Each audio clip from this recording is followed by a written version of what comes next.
Yehova Tzvaot, Kadosh, Kadosh, Kadosh. Please fill me and lead me and cover me with your Ruach HaKodesh, that I may speak your written words with boldness to those who listen. I ask all these things in Yeshua HaMashiach's name. Amen. We'll start with the Shema. Listen and obey. Children of Yehovah, pay careful attention and respond. Yehovah is our power and authority. Yehovah works in unity with himself, and you shall act upon your love to Yehovah with your power and authority, with your thoughts in mind, with your entire body, and with all the muchness that you have. Yod, Hey, Vav, Hey. Hand, behold, nail, behold. 1 Samuel chapter 17. The Philistine rallied their troops for war, assembling at Socoh in Yehuda and setting up camp between Socoh and Ezekah in Ephes Damim. Shaul and the men of Israel assembled, set up camp in Elah Valley, and drew up their battle line opposite the Philistine. The Philistine occupied a position on one hill, and Israel a position on the other hill, with a valley between them. There came out a champion for the camp of the Philistine named Goliath from Gath, who was 9 feet 9 inches tall. He had a bronze helmet on his head, and he wore a bronze armor plate weighing 120 pounds. He had a bronze armor protecting his legs and a bronze javelin between his shoulders. The shaft of his spear was as big as a weaver's beam, and the iron spearhead weighed 15 pounds.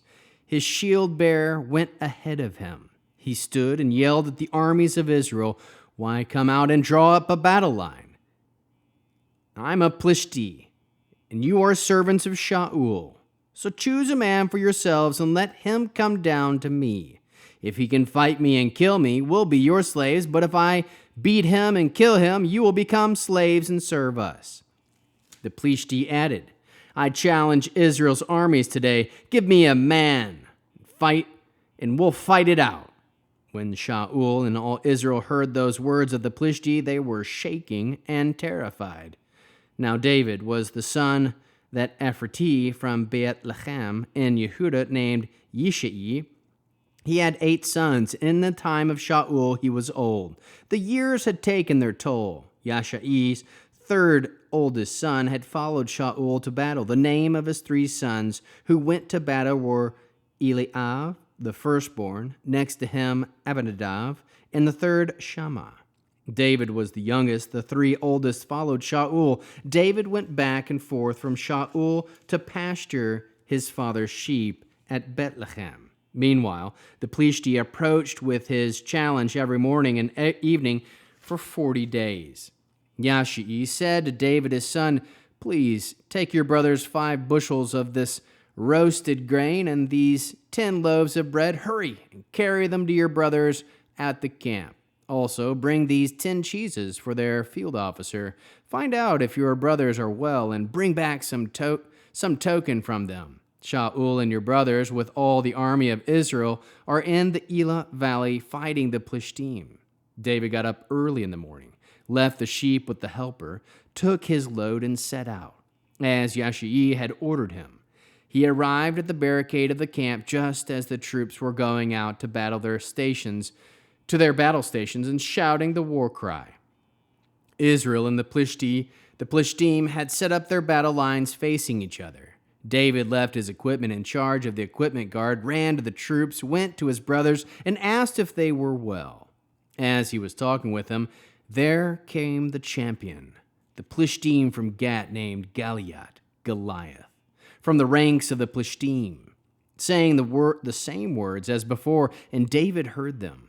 When the soldiers from Israel saw the man, they ran away from him, terrified. The soldiers from Israel said to each other, "You saw that man who just came out. He has come to challenge Israel.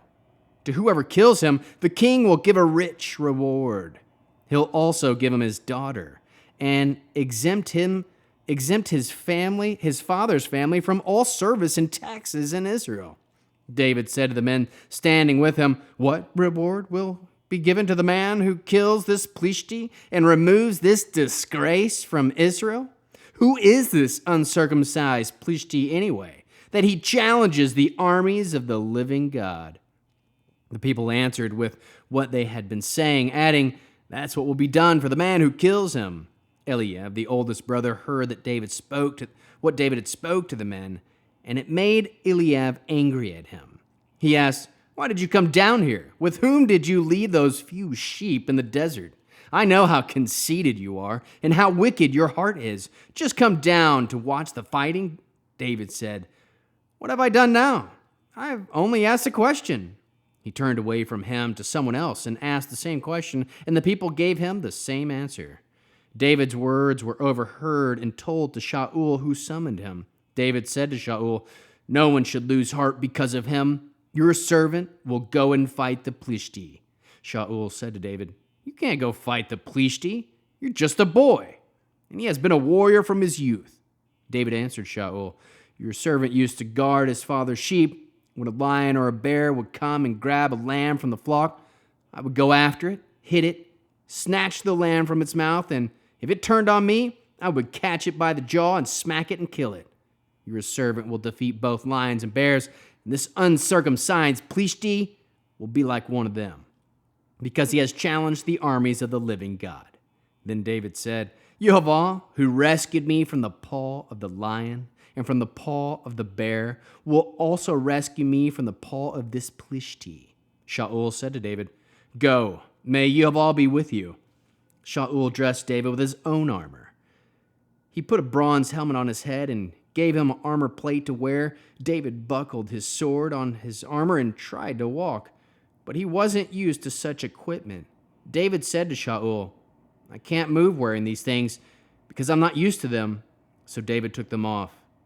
Then he took his stick in his hand and picked 5 smooth stones from the riverbed, putting them in his shepherd's bag, in his pouch. Then, with his sling in his hand, he approached the Philistine. The Philistine, with his shield bearer ahead of him, came nearer and nearer to David. The Philistine looked David up and down and had nothing but scorn for what he saw. A boy with ruddy cheeks, red hair, and good looks. The Philistine said to David, "Am I a dog? Is that why you're coming at me with sticks?" And the Philistine cursed David by his God. Then the Philistine said to David, "Come here to me, so I can give your flesh to the birds in the air and the wild animals." David answered the Philistine, "You're coming at me with a sword and spear and javelin, but I am coming to you in the name of Yehova-Tzvaot, the God of the armies of Israel, whom you have challenged. Today Yehova will hand you over to me. I will attack you, lop your head off, and give your carcass to the armies of the Philistine, to the birds in the air and the animals of the land. Then all the land will know that there is a God in Israel, and everyone assembled here will know that Yehova does not save by sword and spear. For this is Yehovan's battle, and he will hand you over to us."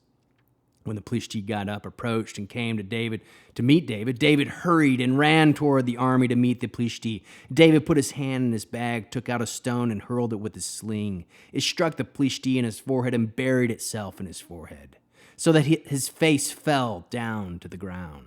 Thus David defeated the Philistine with a sling and a stone, striking the Philistine and killing him. But David had no sword in his hand. Then David ran and stood over the Philistine, took his sword, drew it out of its sheath, and finished killing him, cutting off his head with it. When the Philistines saw that their hero was dead, they fled. The men of Israel and Yehuda got up, shouting and pursuing the Philistine all the way to Gat, the gates of Ekron. The wounded Philistine fell down all along the road of the Sheraim to Gat and Ekron. After chasing the Philistine, the army of Israel returned and plundered their camp. David took the head of the Philistine and brought it to Jerusalem, but he put the armor of the Philistine in his tent. When Shaul saw David go out and fight the Philistine, he said to Abner, the army's commander, "Abner, whose son is this boy?" "By your life, O king," Abner replied, "I don't know." The king said, "Find out whose son this boy is." As David returned from killing the Philistine, Abner took him and brought him to Shaul with the head of the Philistine in his hands. Shaul asked him, "Young man, whose son are you?" David answered, I am the son of your servant Yaishi, the Bethlehemi. How can we learn to love our Creator after reading this awesome, epic battle of David and Goliath? How can we learn to love our Creator after the 17th chapter?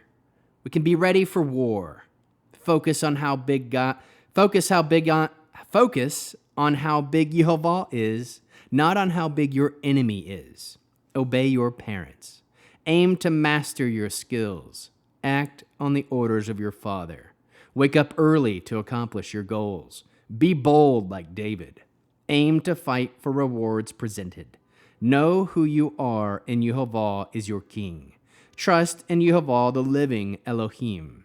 Ask good questions to clarify information. Be persistent, not allowing haters to stop you. Go and fight for the glory of Yehovah. Be ready to fight anyone who challenges the armies of the living Elohim, Yehovah. Trust that Yehovah will rescue you from the hands of your enemies.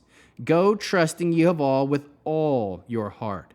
Go after your enemies in the name of Yehova-Tzvaot, the Elohim of the armies of Israel. Trust in Yehovah, and he will hand over your enemies to you. Aim for the goal of victory to be, all shall know that there is an Elohim in Israel, and his name is Yehovah. Trust that Yehovah does not save by sword or spear. Trust that the battle is Yehovah, and he will hand over your enemies to you. Trust in Yehovah with all of your heart, and lean not on your own understanding. In all your ways acknowledge him, and he will direct your path. Trust that your obedience can lead to unity with those around you. Aim to serve the King. How can we love others as Yeshua loves us? We can make known to all Yehovah-Tzvaot, give glory to him. Bear one another's burdens. We can be bold like David and obey with action, fighting, giving glory to Yehovah-Tzvaot, our King. Produce spiritual fruit, love, joy, peace, patience, kindness, goodness, faithfulness, humility, and self-control. We'll end this Shabbat with the Arianic blessing using the name. Yehovah will kneel before you presenting gifts, and he will guard you with a hedge of protection. Yehovah will illuminate the wholeness of its being toward you, bringing order, and he will provide you with love, sustenance, and friendship. Yehovah will lift up the wholeness of his being and look upon you and set in place all you need to be whole and complete. Shabbat Shalom.